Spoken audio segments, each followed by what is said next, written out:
Okay, so thank you all for joining us again. So for those that don't know, this is part 2 of a series called Vancouverism and what Kelowna can learn from Vancouverism. So we were very lucky to have Larry Beasley and Randy Shier join us for a second round. There were so many questions that came in from the audience, we weren't able to cover them all. So if you haven't seen the first one, please feel free to go to the UDI Okanagan YouTube channel. There's a first sort of hour-long piece of a moderated panel, and then today we'll cover a few other questions that we didn't get a chance to cover. So welcome, Larry and Randy, and thank you for joining us. Thank you. Yeah, nice to be here. So our first question was from a UDI member. How does the concept of a smaller tower footprint benefit the pedestrian? And you can both answer. I think that worked really well when you both took a stab at it. So I'll let you both comment. There's a couple of reasons why in Vancouverism's model, we tend to go with a smaller tower footprint. But the big one is that it creates more space between towers, which then with the shadowing we have in our climate, our cool climate, means that shadows are not as overbearing on public spaces, sidewalks and parks. Rather, the shadow is a very narrow one and it just passes across really fast. And what that means when you add all the buildings together is that you just have a much more pervasive sense of access to sun and the heat and the light that comes with that.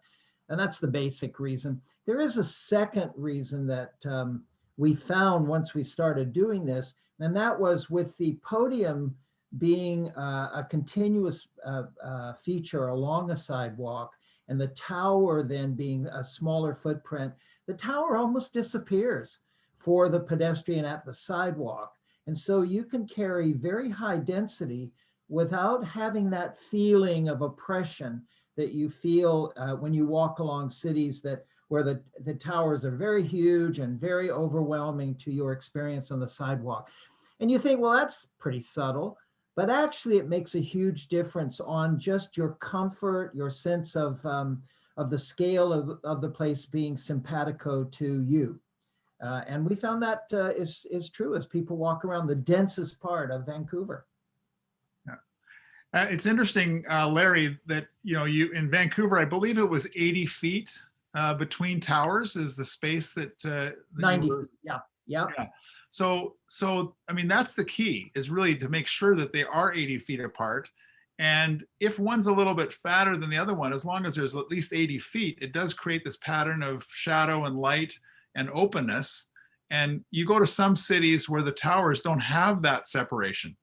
And that's where it's a challenge. So having a podium that goes to the property lines and at the sidewalk is great for townhomes, for retailers, for people that have the presence on the street, eyes on the street, and then above that, as long as there's the tower, it's almost inconsequential. You don't know if it's 20 or 40 stories when you're walking by or even driving, and a thinner tower does give you that access to sort of more light.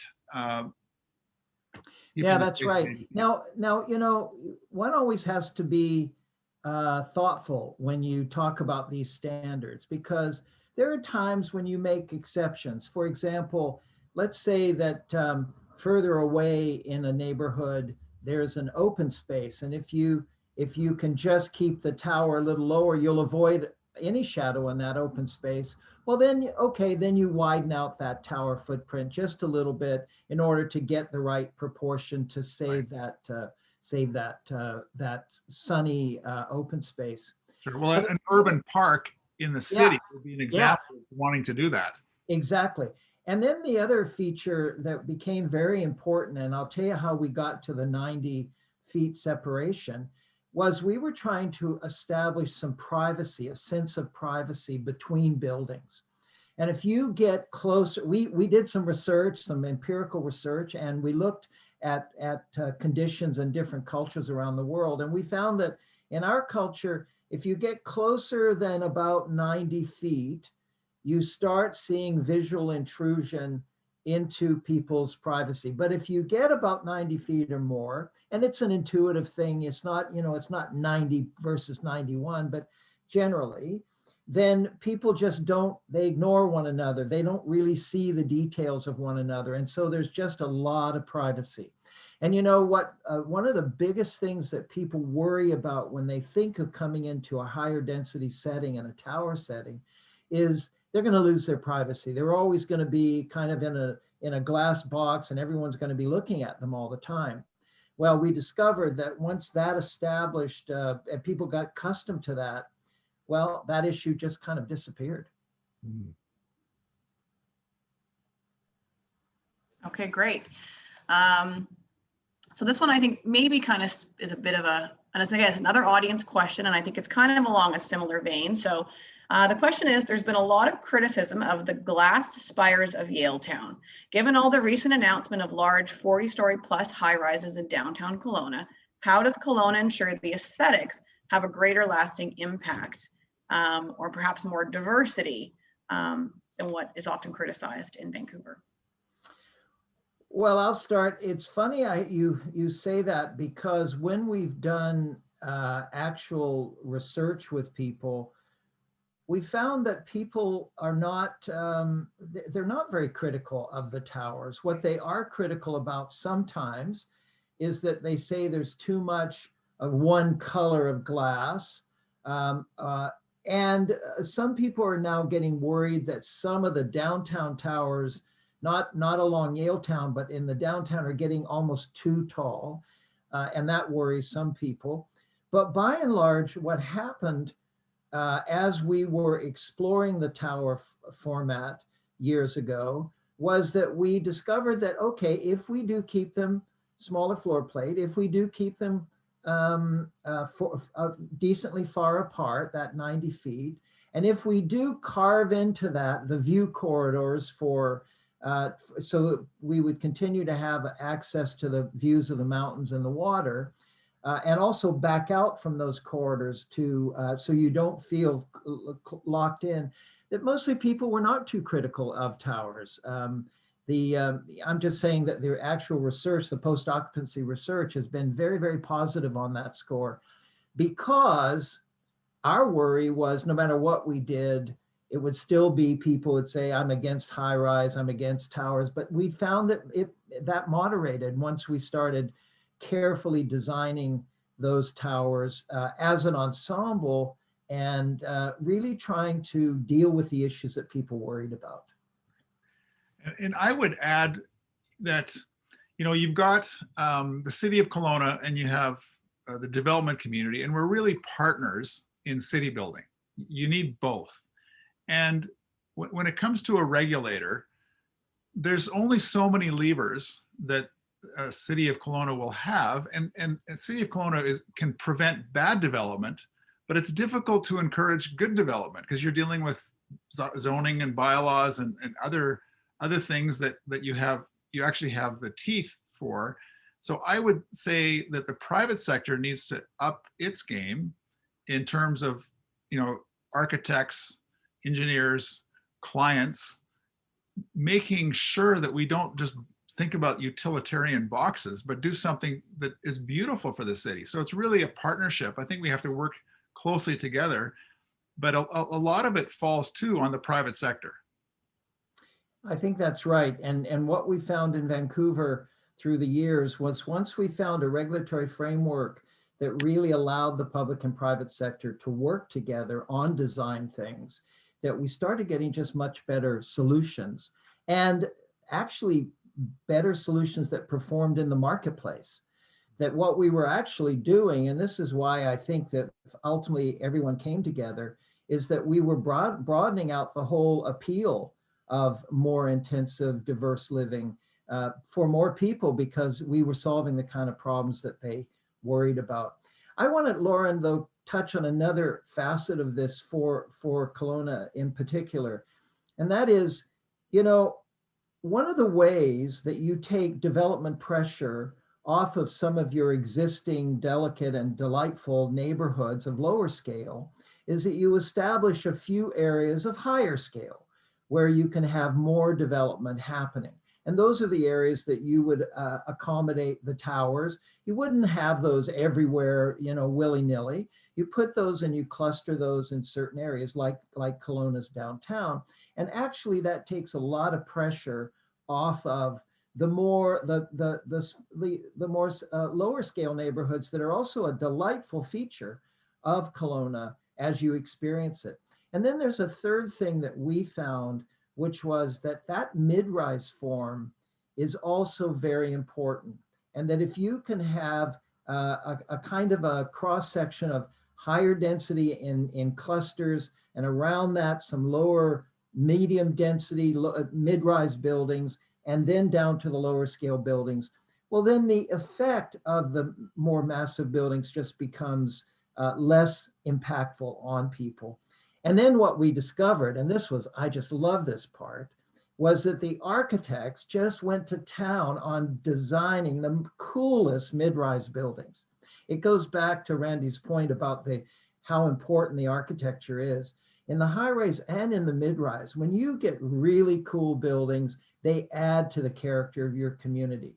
If you just grab something off the shelf and try to use it, well, it gets pretty old. And that was something we also learned in Vancouver, that we had to facilitate that architectural expression.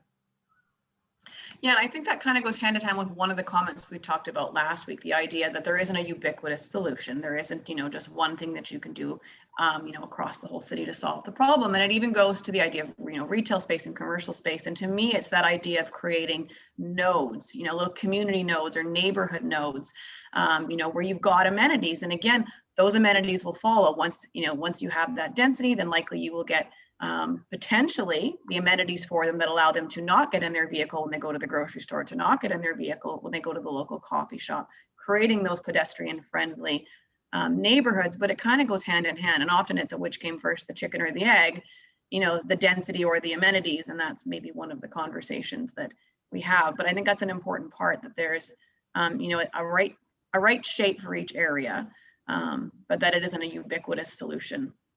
That's right. And then, And Kelowna is a growing city. It's a smaller city now. It doesn't need to have pervasive high rises. That would destroy the wonderful character of your city. If you go to a really big city like Sao Paulo in Brazil, they've just let it happen everywhere, and it's very oppressive. It is not positive. And I see what people feel about that. But when you cluster, and then you think of yourself, okay, within those clusters, we're going to create those 15-minute neighborhood ideas where we'll give them all of the amenities, commercial plus public amenities. We'll have an associated park and green space arrangement. Then you start to create something that's very positive. It adds to your community rather than just has a negative impact on your community.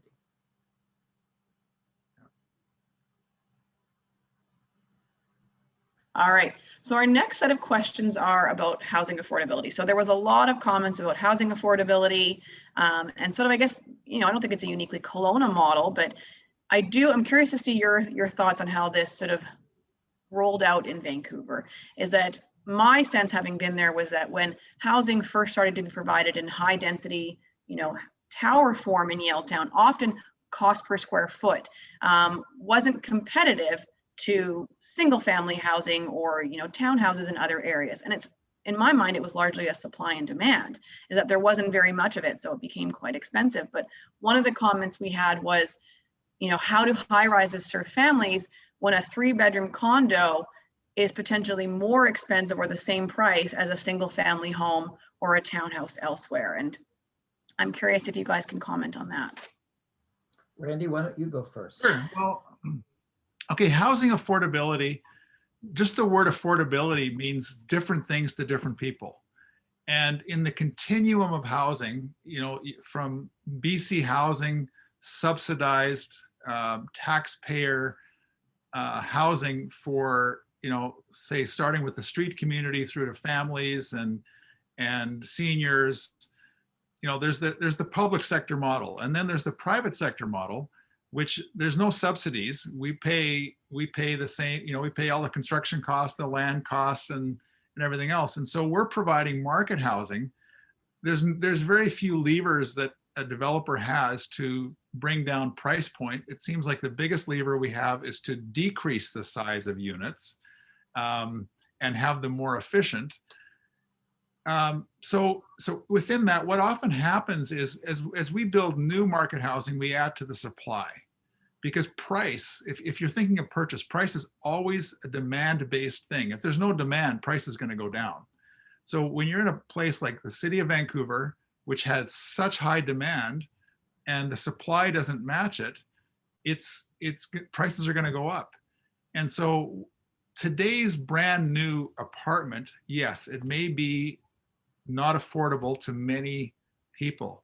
But what happens is the older housing stock, the ones that are 20, 30 years old, that's where the affordable market housing comes, both in the rental and in the purchase.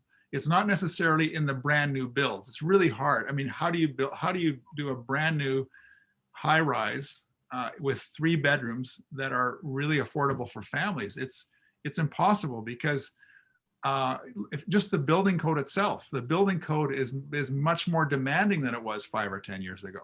And the DCCs are all higher. The land costs are higher. Hard costs are going up. So all of these things which developers don't control, and you know, letting you in, for those of you that aren't developers or don't understand the industry, you know, in order for us to get financing, we have to have about a 15% margin with all the costs. So in other words, the margin, you can also call it profit, but that 15% margin is a lender needs to see that there's some cushion between what you're going to get in your sales and what the whole cost is.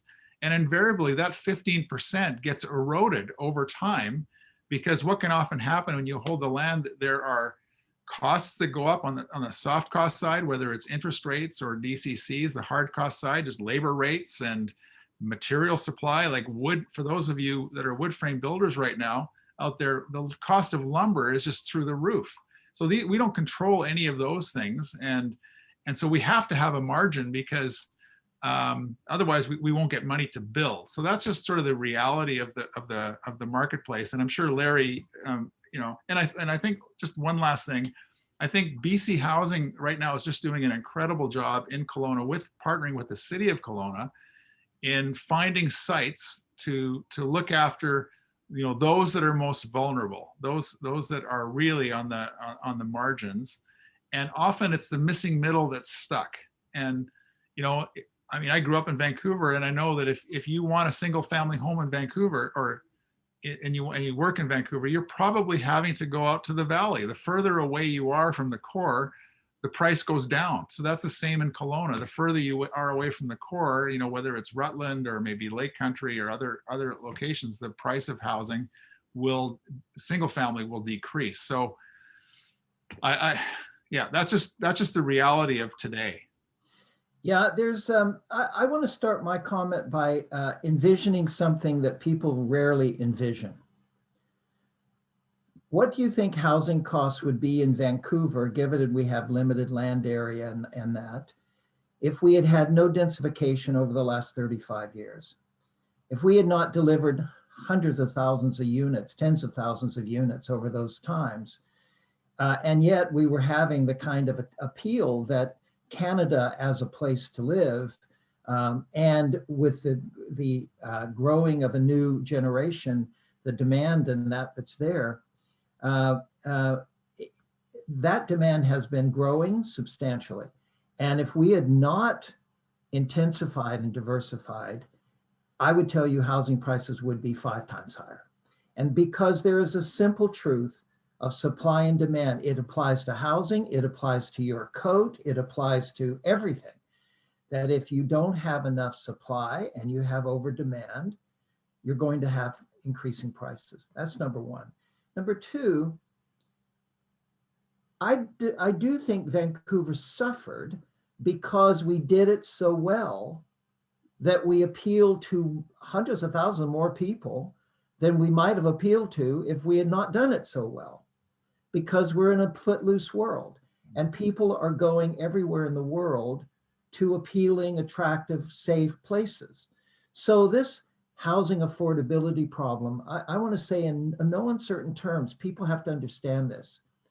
is a truth in every single livable place in the world. It's true in London. It's true in Paris. It's true, it's true all over the world. And there are a few exceptions.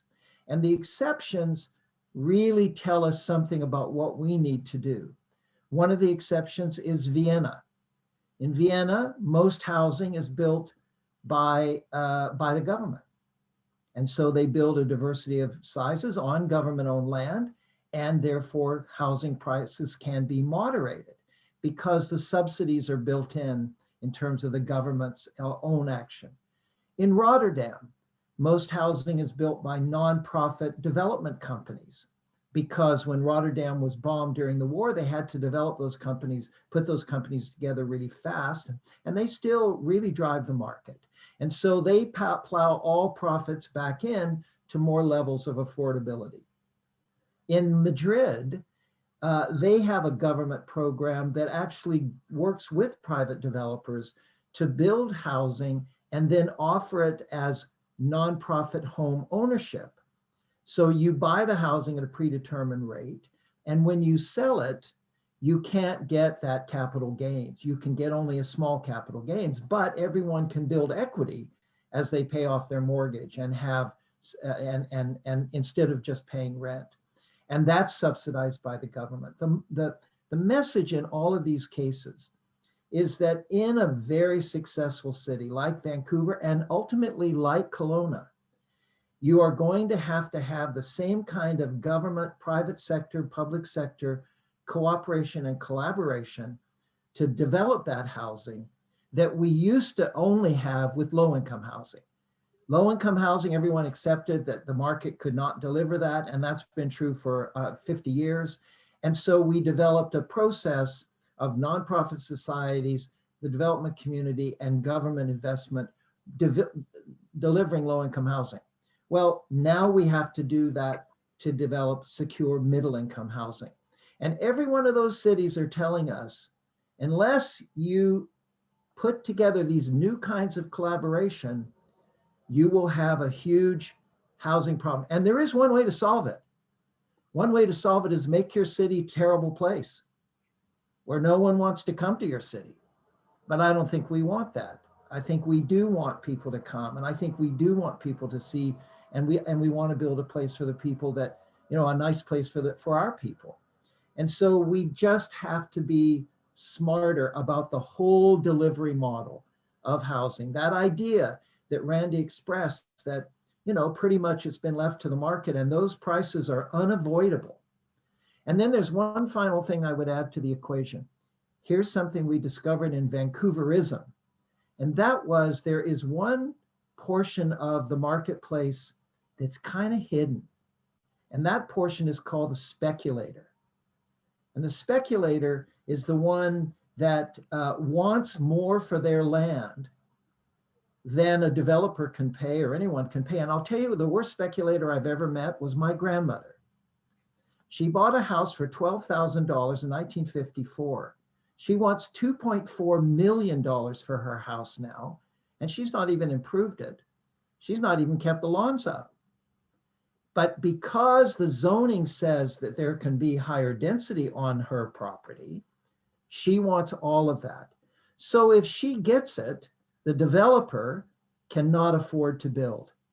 And so zoning has to be designed in the future so that you identify what might be allowable, but you don't confer the actual right until the developer brings a submission in that includes all the things that need to be included.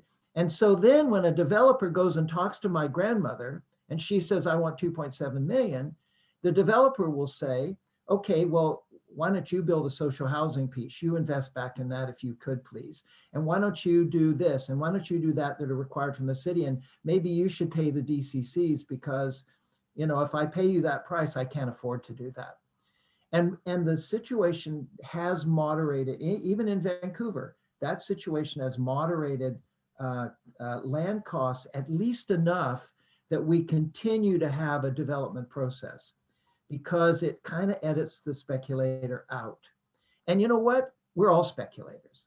Every single person who owns land hopes that something will happen, that when they're ready to move on, that their land will be worth a whole lot more. And that's the thing that has to be managed, because that's where a lot of wealth is taken out of the system. And it leaves the developer in a place that's very hard when you do your pro forma and there's not enough money left to buy the land at the prices people are quoting, because some zoning has been put in place that confers all the rights ahead of time. And so people think, yeah, that's what I have, that's the value. So you have to have a much more clever zoning in order to help manage affordability.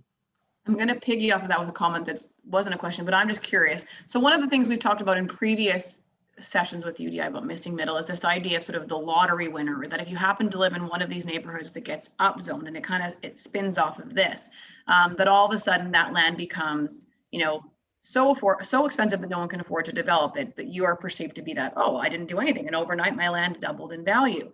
And so how do cities and municipalities moderate that? We've talked about, the idea that it's a blanket thing across the city. There isn't one, neighborhood that gets all the density, but it's, specific areas. And I'm just curious if you have any thoughts as to how, we can rezone and I guess upzone without kind of creating this speculation driven. Yeah. Well, how it's often done here in British Columbia outside of cities like Vancouver is a little different than the way it's done in Vancouver, because we have a separate charter which gives us different legal opportunities. But basically what often happens is you'll identify in your plan where you want density, but you will not change the zoning or confer that density. Because when you do that plan, you also identify what you expect to receive in terms of public goods and public amenities, what comes with that density. And you'll usually say, look, if you want to develop at 1 times the area of the property, you can go ahead and there's no problem. If you want to develop at 5 times the amount, then you have to do these 5 things. And any developer can calculate what that means in their pro forma. And then when they go to that landowner, the landowner says, oh, I can get 5 times. And the developer says, no, you can get 1 time. I can get 5 times if I invest this. So either let's collaborate and we will together invest in that, or you have to lower your land price. And that's what happens. Now, if a developer goes out and just, on the back of an envelope, just goes with whatever the going price is in the old fashioned system we used to have, and some developers still do that, then it's not going to work. But modern developers are going by the pro forma. They understand what they can afford to pay, and they can look a landowner in the eye when the zoning is clear about what density you get and what you have to pay to get that density. They can look at anyone in the eye and say, you're going to have to help me on that. And what you ultimately do, you'll see the negotiations in this system where, yeah, you get more than you might have gotten if there was no increase in density, if you're the existing landowner, if you're my grandmother, but you don't get all five FSR. And that is a way to manage it. Now, it's not a perfect system. I'm not saying it is. And if you have just overwhelming demand, then even that system gets overwhelmed because the demand just pushes up prices. Yeah. Randy, do you have anything you wanted to? Yeah, well, I would just say that, we live in a country of free choice, and developers, while we may all be members of the Urban Development Institute, or most of us, we don't talk to each other and confer on you do this deal. So it's just a free market at work. And some people are bigger risk takers than others. Some people will buy land based on a pro forma that doesn't work today. And they'll actually, and this happened a lot in Vancouver too, where they would pay more for the land just to get it, and then hold on the anticipation that prices are going to go up and revenues. But price doesn't always go up, because we all know how fickle the market can be. Right now we're on an upward trend, but is it going to last? Is it going to be like this for the next 2 years, 3 years, 5 years, 10 years? Well, it's going to be here for a period of time, but nobody knows when it's not going to be here. I would be very surprised if it lasted 10 years. I'd be surprised if it lasted 5 years. So it's risk taking, and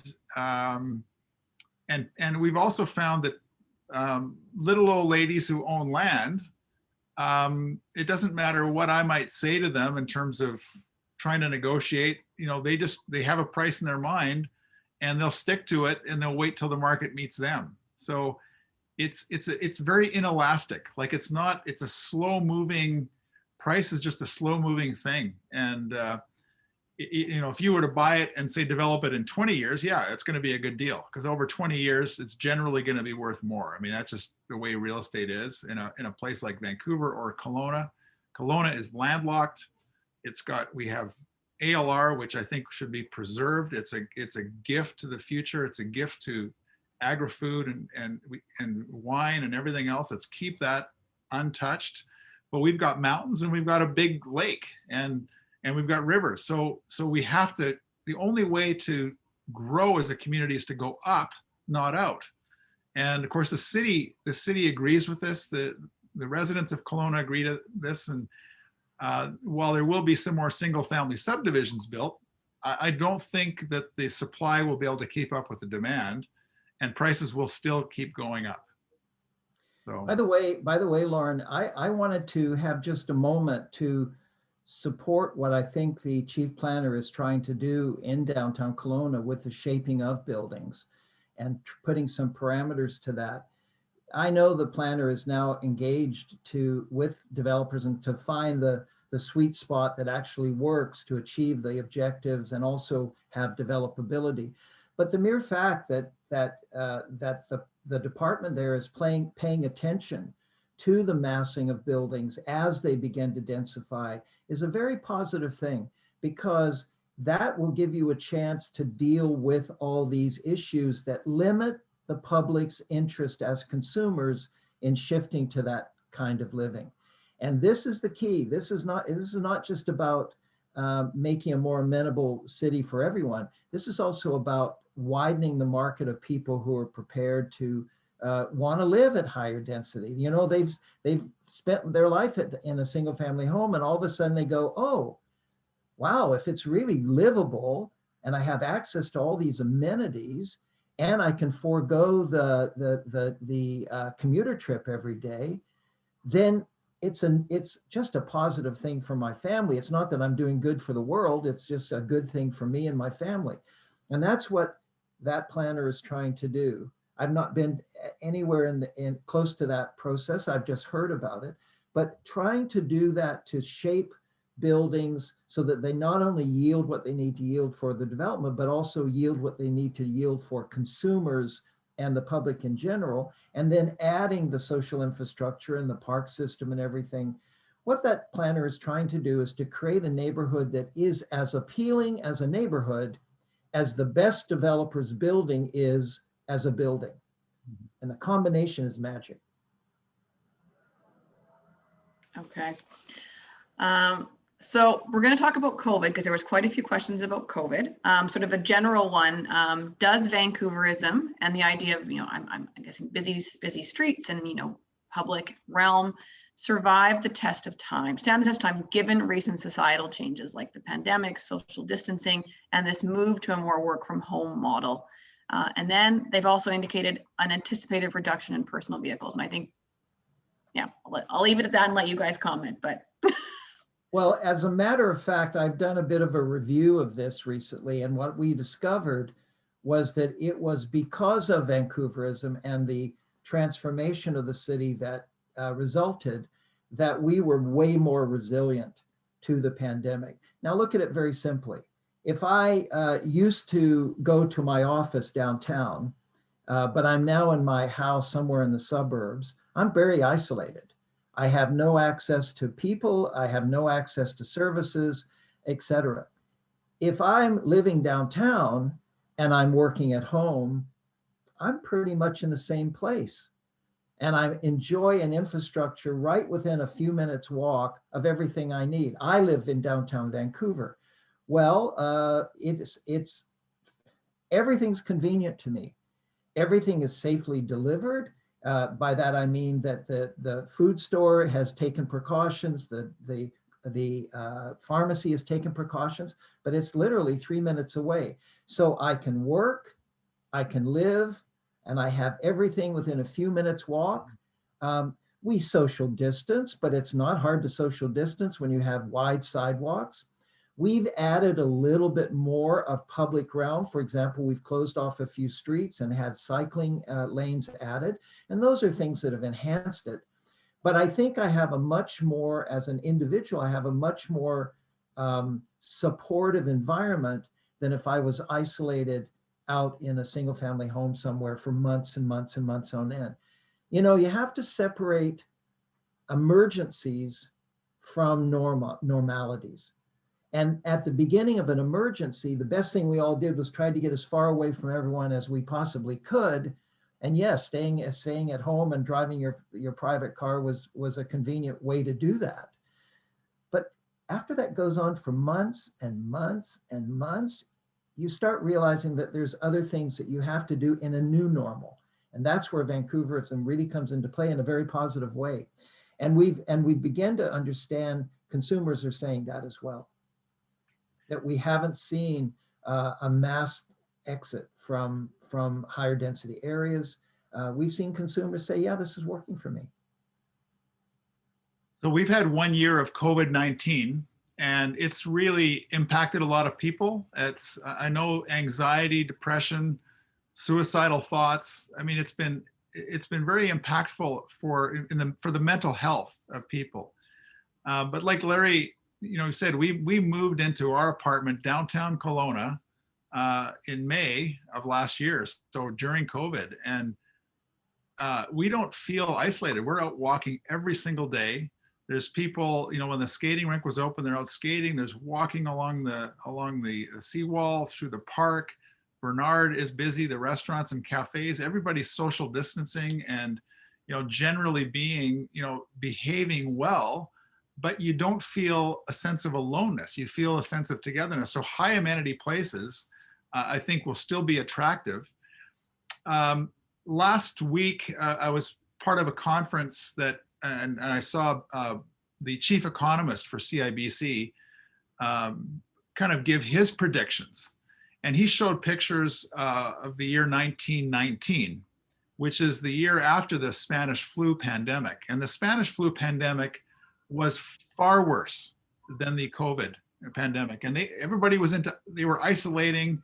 There was no churches meeting. There was no restaurants were closed. I mean, it was bad. Even in the city of Kelowna, things were shut down in 1918. In 1919, the pictures of sidewalks and streets, it's like nothing ever happened. And then the roaring 20s, like it's in many ways, there could be more, wanting to congregate and be together than there was before. And it may be even more demand for urban things. So now as a developer, what are we looking at things? We're looking at things that are good for health, making the buildings healthier. So, touchless entries, touchless elevators, maybe having UV lighting in the elevators that kill germs, I mean, just there's things that we can do to make buildings healthier so that maybe we'll get the flu less because we're living this way. So I know that there will be some changes. Office is a good example. I think for years we've made the office desks for people smaller and tighter and smaller, packing more people per square foot than we used to. I know our office is like that. We don't have any individual offices. I'm at a workstation. All the executives are at workstations and we're all together, but they're really tight. So I'm thinking what's going to happen is, and employers are okay with people working from home, but like I can tell you our office, we're 70% full because nobody wants to work at home, or they may work from home from a day or two, but they need to come in because they love the socialization and the camaraderie that comes with working together in an office. So I think there'll be a bit of both. I think we'll probably go to a hoteling style of workstation where it's not yours, it's shared, and ours get cleaned every night. And you use when you come in, that's your space. But I think we'll grow the space. We'll have it feel a little bit more generous. So while there may be less people in an office building or in an office, you'll have more square footage per people. So I don't think the office demand is going to just fall off the cliff, because I mean, as human beings, we just love being together, even though, Larry, we're here right now, we're apart. And it's Zoom. I'm grateful that, and Lauren, that we can kind of talk, but we're talking to ourselves. The people that are going to listen to us are going to listen to us online later. And we would love to be in a room with them, but we can't. But one day we will be soon.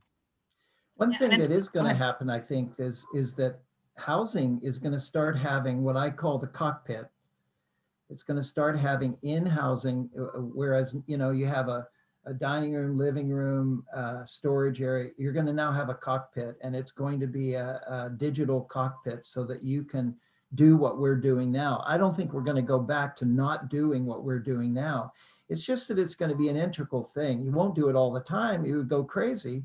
But, some meetings can be done this way. And sometimes you want to be with your children, or you have some special thing happening at your home.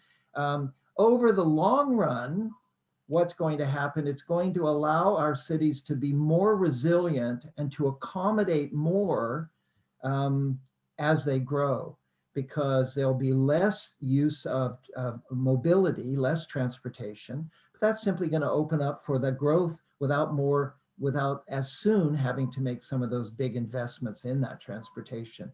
So in a way, I've enjoyed one of the urban reactions to COVID is probably going to be that we have more mixed use buildings and we have more mixed use circumstances. But I'm with Randy 100%. The human condition is to be together. It's to have joyful times together. It's to be face to face. The society of work is where many people find their spouses. It's where many people find their happiness. And so I don't think it's going to go away. Yeah, and I think it's true. I mean, we've even talked about that internally within our office, that, when we opened up our office in Kelowna, we built out a space for, 25 people. And we just joke, well, now it's a space for 50, because, we will likely be doing the same thing where there's, some hoteling and, certain staff are in these 3 days. But I think even our team has found that, again, we're very much feeling that, people want to be together. They want to collaborate. They want to work together. They all love the ability, we have teams who are someone who's living in Toronto working on, projects here and has gone home to be with their family for 2 weeks. So I think everybody's willing to, enjoy the flexibility of having the work from home. We're seeing more and more, push for units with a small little desk space, a small little working space, so that you can still have your own work zone, so that people have that flexibility. And that creates a really dynamic and thriving downtown, because it's got movement and change too. So I think there's, we're all looking forward to the light at the end of the tunnel, but I think, I'm not sure how sticky this will be. I think we'll all go back to doing what we like doing, which is being together. One of the things that we're doing in our most recent residential tower, downtown Kelowna, Bertram, is we're providing communal office spaces, like a WeWork thing that the strata can use. And we have it on the street level. So it's set up to be very much like a coffee shop, where you have a raised bar right at the window level, and people can sit there with their laptops or plugged in. We've got seating, so you can meet people there, but you can also work where other people are working. And we also have it on the rooftop as one of the key amenities. So yeah, you can work in your home on your laptop and in your pod, but you can also, hey, you know what? I want to go sit upstairs, look at the view, or no, I want to go sit on the street, or I got to meet somebody. So giving people choice and some flexibility as to where they're going to work, I think people will really enjoy. One of the fundamentals of Vancouverism as we densify is to diversify and mix up uses in our buildings. And what Randy just described is like the perfect response to that concept. It's adding things close together where you don't need your car at all.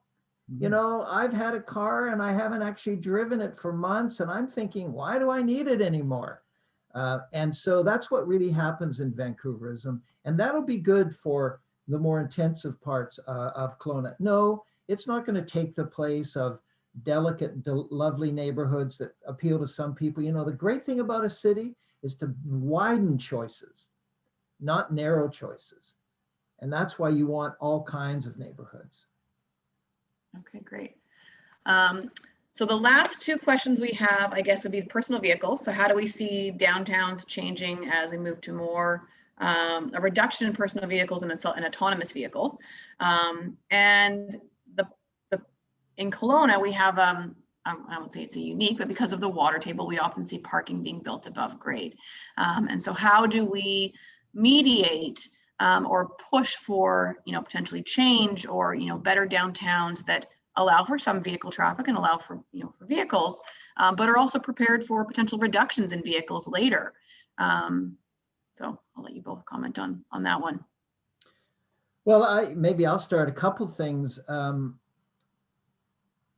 think that in the future, and this is not a COVID thing, this is just where I think cities are going, is with the arrival of autonomous vehicles, we're going to see a separation out between where you allow cars and where you don't allow cars. And the net effect of that is going to be what you see in many European cities, where there are whole areas that are just pedestrianized areas, or there are areas where they may allow vehicles at certain times or only under certain conditions. And then there are other areas where, yes, there'll be autonomous driving, probably less pedestrians in those areas. But the net effect is, I predict in Vancouver, say, by the time we get to 2050, maybe half of the streetscape will be non-autos. It'll be pedestrian areas, cycling areas, all the new mobilities that we're seeing. So that I think is a very positive potentiality, because the one thing about autonomous driving is you can much more efficiently use road space than you do with people driving. That's number one. On the parking thing, this is not to me an issue at all, because the key to what happens on the sidewalk is what happens right in front of your face. So if you have surface parking, but you keep an area right at the sidewalk where you have that cafe, you have that little shop and all of that, and above that, you then have the parking in what is otherwise a podium. And then if your architects really enjoy the architecture of that, really, have some fun with that, then it can work very, very well. It does mean that you probably have less potential for those townhouses. I'm a great advocate of townhouses, only because in towers, in the podium, only because it allows families with children or people who don't want to live in towers or in high places, or people with a dog, to live close to the ground. I, for example, live in the densest building in Vancouver, but I have a townhouse, so I can be close to the ground. Well, those are nice, and where you can have them, great. But if in fact you have a geotechnical imperative that you have to have your surface park or your parking above grade, well, just make it one level higher, don't make it at grade, and you'll have all the energy on the street that you want.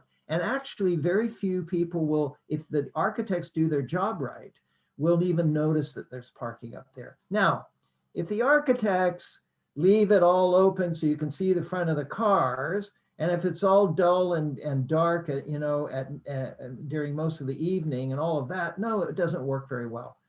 But that's just a very simple architectural thing. And once architects are motivated in their program, I can see almost endless opportunities for really effective above ground parking. And then, of course, that also sets up wonderful areas at the third or fourth level for roof gardens and things like that as well. Right. I would say that, first of all, the city of Kelowna has reduced parking regulations. And it was done after some research, because and it's based on tenure as well, because if you go across Canada, the buildings that are purpose-built rental, the demand for parking is actually lower than purpose-built condo. That's right. So if a developer commits to purpose-built rental, and it's, I think there's a covenant and title and to protect the city, that you've got you can have lower parking ratio because the market doesn't demand it. It's really hard in a condo building, even if somebody doesn't have a car, when they think of resale, they go, well, I want to make sure I can sell it with a parking stall, because someone may have a car that they wouldn't buy it otherwise. So the pressure on the marketplace is such that you're thinking of resale. And that's been decreased as well, though, by the city. When you look at above ground parkades, it's much easier in Kelowna for those to be repurposed than the parkades in Vancouver, which are below grade. Because in fact, you could have people uses there because you have light and you can have operable windows. So it could be office. Maybe there's some apartments added. I mean, you can repurpose those fairly easily. I mean, they're all sprinklered, they're all concrete, right? I mean, it would cost money, but they can be repurposed. So I guess my last comment is I would love Kelowna to be that place that Larry described, where half of the people are in cars, or not cars, on bikes and walking. And I can tell you from what I see, I'm an avid cyclist. I love to cycle as much as possible. 15 years ago, when I moved to Kelowna, I thought I would never wear Lycra and cycle around, but I do now. And I think it's grown tremendously. You see cyclists all year, even in the wintertime. So I think it's going to be, that's going to continue to grow. In fact, during COVID, you can't even buy a bicycle, and e-bikes are hard to come by because all these cycle shops all over Kelowna, they're sold out. And if they had more, they could have sold those too. So the demand's gone up. People see the health benefits. It's a great way to move around the city, and you feel like you're a part of it. I remember cycling with my wife. We were cycling in Europe. We were doing a long cycle from Paris to Istanbul. So we took the time off, and as we're cycling along, my wife Sandy started identifying tree species by sound. She could hear the rustle of the wind in the leaves, and she would say, "Oh, that's a birch," or "That's it." And you would never be attuned to that in a car, or or the smells, the fragrances. So I think cycling is here to stay, and a lot of that parkade can be repurposed to bike storage, right? If we don't have enough bike storage, there's bike storage, bike maintenance rooms. So I think the parkade above grade, the podium, is a good problem in Kelowna for that reason. Great. Well, I think that's all the time we have today. So thank you both again for all of your time and for coming together once again to answer all the questions. And like I said, it's a wonderful conversation to have. It's seeing how many questions we had come in from the audience at our first session really speaks to how passionate people are about this issue and how passionate they are about seeing Kelowna develop into the best city that it can be. So I really appreciate your time once again, and answering all of our questions, and opening up a discourse and a dialogue about how we can make the Okanagan region and Kelowna the best city it can be. So thank you, Lauren. Thank Kelowna you. is a great place. The Okanagan is a wonderful part of British Columbia, and I'm glad we had this conversation. Yeah, and don't forget, there's a great book on this topic, Vancouverism. Yes. And I've read it, Lauren's read it, and it's everything that we talked about. You're going to find great information, photographs in there. So it's definitely worthwhile for your library. And I was going to say, the more of us that read it, the more of us that can have active, lively conversations about it, and generate new ideas and new thoughts about how we can create a vibrant community and a livable community. Lauren, maybe 10 years from now, you can write Kelownaism. Kelownaism. You'll have to write the foreword for me. Okay. All right. Thanks so much, you guys. Have a great day. Bye-bye. Bye-bye.